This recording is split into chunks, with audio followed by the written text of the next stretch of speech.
than Hillary Clinton. You know what I mean? Well, let her. Okay, she's a proud Muslim. You know, obviously she considers herself Palestinian American or Muslim American or all these hyphenated Americans. But why doesn't she try this shtick in Palestine? Why doesn't she try this in Saudi Arabia? Why doesn't she try this in Iran? Get up a women's march rally in a Sharia-led country and see how that works out for her. Right, and that's true. Try doing that. And somebody put a meme out of what the Women's March in Saudi Arabia looks like. Yeah. Did you see it? Yeah. It's a bunch of women in a cage being paraded down the street. No, I didn't see that one. But yeah. Oh, okay, yeah. They're on their way to be punished for driving the car or bad-mouthing their husband or doing whatever it is that women here can do. So, you know, the one thing, my sister-in-law was quite friendly talking to people, you know, and we noticed that the one thing, you ask them why they're marching, and nobody could really articulate a reason for why they were marching. What equality were they missing? What rights were being taken away? What were they being forced to do? It always degenerated to one quick, Trump is a blank. He's a this. He's a that. It was just some nasty comment about Trump. But they couldn't articulate an expression of why they were actually there to protest and what was positive about it. They were told not to talk about Soros. Well, that's why they were there. They were paid to be there. Yes, that's exactly right. And you know, it's funny that you say that because we've got a quick track. Derek, go ahead and throw that track of O'Reilly on, would you? This is Bill, and he says about far better than I ever could about these crazy people. And let me be honest, these people were a little on the crazy side. You know, I'm glad it was peaceful. I saw their pictures. Yeah. All right, you got that one ready, Derek? Go ahead and play it. Organized effort to get Donald Trump out of office. This is a largely unreported story. The Women's March over the weekend, a perfect example. That wasn't a spontaneous event. It was organized by far-left groups, which received millions of dollars from the liberal activist George Soros. In fact, Soros has ties to 50 of the groups that attended the Women's March this weekend. 50. And according to the Media Research Center, Soros has pumped $90 million into those groups. Some of the top march organizers were members of the Obama administration, Hillary Clinton's campaign, Bernie Sanders' campaign. Again, this was not some spontaneous uprising. It's a well-thought-out political spectacle designed to denigrate the new president. And if you watch the exposition, you heard some really crazy stuff. Blacks are still in shackles and graves just for being black. Slavery has been reinterpreted as the prison system in front of people who see melanin as animal skin. I am not as nasty as a swastika painted on a pride flag. And I didn't know devils could be resurrected, but I feel Hitler in these streets. All right, turn it off. I can't take any more of that. Did you see the YouTube video with Kirk and Spock seeing her on the video on their screen on the Enterprise? Oh, it's hilarious. No. They're both staring. We'll have to pull that. Let's take a quick call from Ken. Ken, welcome to the show. Well, you played that Muslim woman speaking at the rally. The Harpy, yes. Linda the Sarsour. liberal woman's rally. And I just want to remind people that this is something that's so important to be aware of. Islam is allowed to lie to people. Takia, yep. Yes. They are allowed to deceive people. So a Muslim woman out in public is going to do everything she can to make you think, well, we're just like you. We're a bunch of peace-loving people, and there's nothing wrong with us, and we think just like you. And this is not the truth. No, you know it's not the truth because you know what? They're wearing burqas or they're wearing hijabs, and they're forced to. They can't walk around the street, take off their and go to the park and put on a bikini or do anything else. They have to keep themselves down to this man list. You know what I mean? That's not freedom for women. Well, here's what I found out, and this is what American women need to be aware of. When a Muslim is living in a non-Muslim country like America, when they are in public, they are allowed to appear as a non-practicing Muslim. They are allowed to appear as being secular for the purpose of deception. So you can have a woman who in her heart is a devout Muslim, but when she's in public, she don't have to wear the burqa. She can do everything out in public that makes her look like a normal, secular woman, and this is for the purpose of deception. And people have to also realize this goes elsewhere as well. The Muslim religion does not allow them to eat pork, but a practicing Muslim in public, the purpose of deception, can eat pork.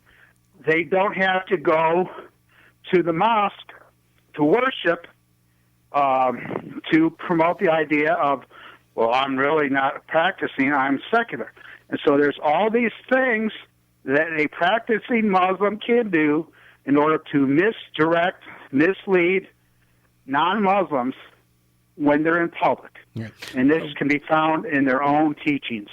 I don't mean to argue with you, Ken, but, even in Middle Eastern countries, there's you look at the 60s, you've seen the pictures, of what some Muslim countries looked like before. Well, I don't know that they were Muslim back. Yeah, before the Muslims took over. Like Lebanon was Christian at one time. When I lived in Turkey for a while, there were women who wore hijabs, burqas, and there were women who dressed Western, and nobody was dragging them down the street, kicking and screaming, because they dressed Western, and yet. And this woman, Sarsour, she's obviously wearing a headscarf, and you look at her and you think either she's a really fashionable nun or she's Muslim. Yeah, I got to tell you one. So you just made the difference. Hajib. Hajib was the taxi driver who took us almost out of Washington, D.C. in the wrong direction and dropped us off on the side of the bridge before we got caught in the giant traffic jam. We were almost late for dinner. This guy had no idea what he was. I don't know if he was he was a taxi guy. Wasn't Lyft and Uber, and took us in the wrong direction, and the four of us are on our phone saying, dude, wrong direction, and he takes us across the bridge, right? Drops us off, and he's like, I'm sorry, just get out. And I'm like, what? Thank God he had enough sense to throw us out of the cab before he crossed the bridge, or we would never have made it back into D.C. It would have been hours. We had to walk like 3 miles on foot, right? We're walking to get back to the restaurant. It was like crazy. We should have just left from the hotel. It was only 1.5 miles. God! So it's funny that you said that, Hajib. It might have been Pinder. I don't know. But anyways, why are all the taxi guys foreigners? You would think there would be some people who grew up in D.C. who know the streets left and right and are working the cabs, right? Wouldn't you? We got a Middle Eastern guy. My wife is always, whenever she's always evangelizing. And she starts talking to this guy, and this guy just comes out. He was Middle Eastern. He's just a born-again Christian. Really good guy. Told us about town, everything. It's like a tourist guide. It was a good experience for once. Yeah, well, that's right. All right, well, Ken, thank you so much, man. Great points as always. One quick thing. Yeah, go ahead. Now, people that haven't heard me on your show, I have read the Quran cover to cover. I have too. I've studied the teaching as well as the entire history of Islam, and just as a reminder, for 1,400 years, Islam has never been a religion of peace. It's not a religion at all. It's a political belief system. Their goal is to have a global domination of Islam, a global domination of Sharia law, a law system that does not give any rights whatsoever to women. This is just a fact. Yep. And people have to remember when they're seeing all these people out there that appear to be normal, who call themselves Muslim, they are deceiving you, because there is no such thing as a moderate Muslim. Right. Well, thanks, Ken. I appreciate the call. Next, you're going to tell me Scientology is fake, too. All right. Thanks, Ken. Appreciate the call. Yeah. Okay, so we're almost... Derek, we have time to get another... Well, how much time we got? We only got 1 minute. So, Jenny and Joe, you're going to have to wait on the lines. I don't want to cut you off. So, but yeah, the protests were just an absolute... It was crazy. It was a circus. It really was a circus. And thankfully, most of them were peaceful. But, man, you want to talk about politically incorrect and just the most vile descriptions and costumes. The costumes. The costumes protecting it from the hats to the actual costumes that look like female genitalia. Yeah, yeah. Well, here you got these women who are defining themselves by their genitalia. Yeah. I thought that was not the liberal thing. Yeah, they're objectified themselves. That's exactly right. All right, we'll catch you all on the other side of the break. We'll see you in a minute.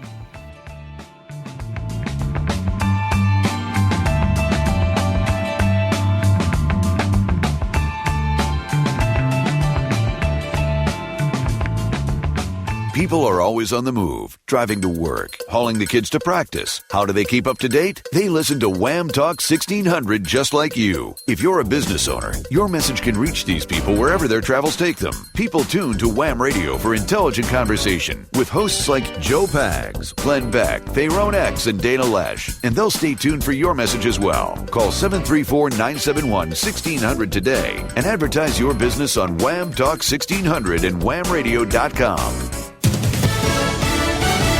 Fox News Radio, I'm Lillian Wu. Protest against the president's executive order affecting immigrants. Some already getting snarled by yesterday's order. Let them in! Let them They're at JFK Airport, where there are up to 10 more people detained, according to Congressman Jerry Nadler. Earlier, 2 Iraqi men with visas were detained. One has been released. His name is Hamid Khalid Darwish. He is 53 years old. He was an interpreter, an engineer, a contractor for the U.S. military in Iraq from 2003 to 2013. Fox's Ryan Yennis. The administration says that extreme vetting is needed to protect Americans.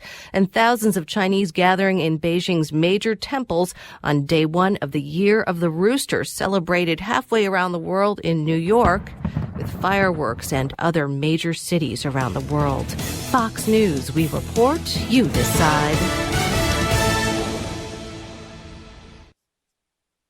It's time now for Wham Talk 1600's Community Calendar with Brandon Drake. Teens Using Drugs, What to Know and What to Do is a free ongoing 2-part education series. Part 1 provides information on understanding substance abuse problems and recognizing when a young person may be harmfully involved with alcohol or other drugs. Part 2 provides information on what does and does not help when a teen substance abuse problem is suspected or identified, and will include separate sessions for teens and for adults, and a talk by a young person in recovery from substance addiction. The February 2017 series will be presented from 7:30 p.m. to 9 p.m. on Tuesday, February 7th, which is Part 1, What to Know, and Tuesday, February 14th, Part 2, which is What to Do. To learn more, call 734-485-8725, or you can visit dawnfarm.org. A diagnosis of Alzheimer's or related dementia is likely not the life path one envisions. The best way to face this disease is to continue to enjoy life. The Alzheimer's Association Early Stage Social Engagement Program offers a fun and comfortable way for people in the early stage of the disease to get out, get active, and get connected with like individuals through a variety of community-based activities and social events. To learn more, call 800-272-3900 or visit alz.org/MGLC. Check out the wide variety of educational fun events put on by the Ann Arbor District Library for kids preschool through 12th grade. All library facilities can be reached by phone through the main switchboard at 734-327-4200, or you can visit www.aadl.org. Check it out. You've been listening to the Wham Community Calendar. To have your event publicized, email community@whamradio.com. Wham Talk 1600. In touch with your community. When it comes to your vehicle maintenance, Convenience Auto Service knows you have a lot of options, and sometimes too many. It can be hard to find a reliable and trustworthy auto shop. That's where Convenience Auto Service comes in. At Convenience Auto Service, they have a commitment to provide their customers with honest, quality service at reasonable prices. Convenience Auto Service has one of the most modern, state-of-the-art automotive service and repair facilities available in Ann Arbor. With 2 convenient locations, their technology, education, and expertise provide you with the best quality car service imaginable. They service all makes and models, including hybrids, and can fix your car when others can't. They have the best warranties in town, better than the dealer. They give discounts to U of M students and staff and offer free towing. They even have a complimentary shuttle service. To get back on the road fast and at a fair price, call 734-769-0380. That's 734-769-0380, or visit convenienceauto.com. You're listening to The Drift on Wham Talk 1600. Join in the conversation at 734-822-1600. Now, back to your host, Gary Wellings. And welcome back. Thank you for tuning in to catch our drift. Joining me in studio, Ed Bonderenka. Welcome aboard. Glad to be here. Yeah, and welcome to all of you. If you're not going to thedailydrift.com. That's the stories we talk about. Make sure you do, www.thedailydrift.com. And our sponsor this half hour, Infinity Gymnastics Academy. From preschool all the way to adult, they have